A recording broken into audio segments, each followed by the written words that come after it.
ఇంత దూరం వచ్చాక కొండపైకి వెళ్ళకుండా ఎవరైనా ఉంటారా? అందుకని చెప్పేసి మేము కూడా అందరం కలిసి వెళ్ళిపోతున్నామనమాట లక్ష్మీనరసింహస్వామి ఆలయంలోకి. ఇంక అందరం కలిసి స్టార్ట్ అయ్యామనమాట. ఒక్కొక్కరు ఎక్కుతున్నారు. ఇంక మేము కూడా ఎక్కేస్తున్నాము. ఇంక మెట్లు చూపిస్తాను చూడండి ఎలా ఉన్నాయో. ఒక్క అడుగు కూడా పట్టదు అంత మెట్టు ఉంటుంది. 500 మెట్లనమాట. కోరుకున్న టెంపుల్ అచ్చం ఎలా ఉంటుందంటే తిరుపతి ఎవరైనా వెళ్తే అచ్చం అలానే ఉంటుంది అని అనిపిస్తుంది. కానీ తిరుపతిలో చాలా మెట్లు ఉంటాయి. కానీ ఇవి 500 మెట్లే అనమాట.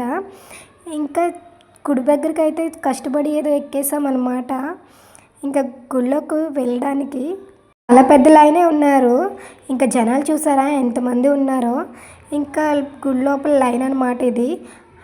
ఇంకా ఫైనల్ అయితే దర్శనం అయితే బాగా అయిపోయింది. ఇంకా మెట్లు అయితే దిగిపోయి వెళ్ళిపోతున్నాము. కోరుకొండలో ఈరోజు అయితే 5 డేస్ తీర్థం జరగబోతుంది. ఇంకా బాయ్ బాయ్.